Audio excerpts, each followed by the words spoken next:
മകൻ മരിച്ച ഒരമ്മയുടെ രീതിയൊന്നും ഞാനിവിടെ കണ്ടില്ല.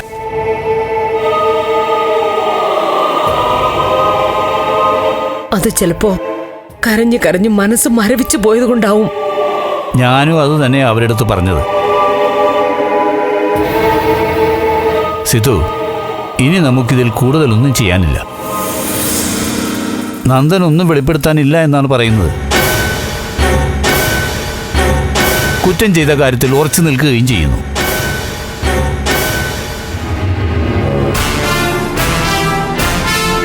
നന്ദന്റെ അഭിപ്രായത്തോട് ചേർന്ന് തന്നെയാണ് പ്രഭയും നിൽക്കുന്നത്.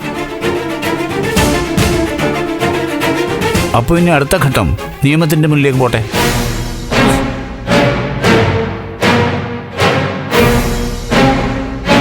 നന്ദനെ നാളെ കോടതിക്ക് മുമ്പിൽ ഹാജരാക്കണം.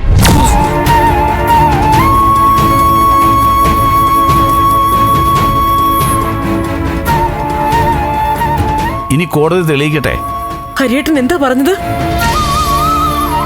നന്ദനെ കോടതിയിൽ ഹാജരാക്കാൻ പോകുന്നോ? യെസ്. ഇല്ല, ഞാനത് സമ്മതിക്കില്ല.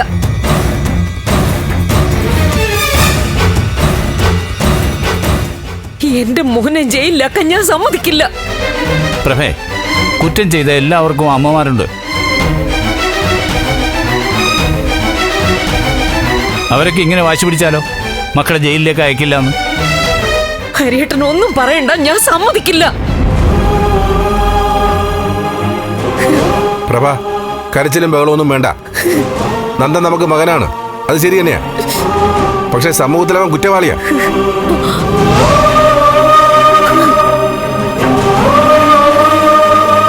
ആ കുറ്റം നന്ദൻ വ്യക്തമായി സമ്മതിക്കുകയും ചെയ്തു.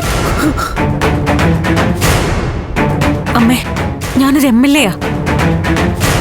നാട്ടുകാർക്കൊരു മാതൃകയാവേണ്ട ആളാ. അമ്മ പ്രൊഫസറാ, അച്ഛൻ രാഷ്ട്രീയ നേതാവും. നമ്മൾ നിയമത്തിന്റെ വഴിയിലൂടെ തന്നെ മുന്നോട്ട് പോണം. ആരെന്തു പറഞ്ഞാലും ശരി, ഞാൻ സമ്മതിക്കില്ല.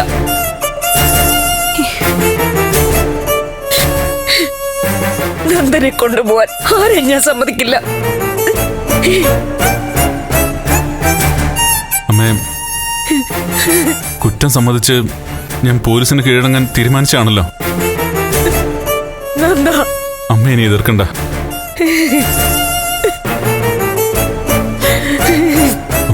അതുകൊണ്ട് കാര്യമില്ല.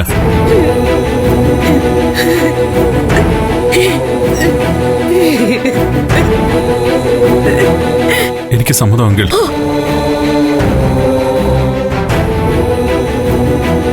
അച്ഛാ, നമുക്ക് നാളെ സ്റ്റേഷനിൽ ഹാജരാവാം. ബാക്കി നിയമം തീരുമാനിക്കട്ടെ.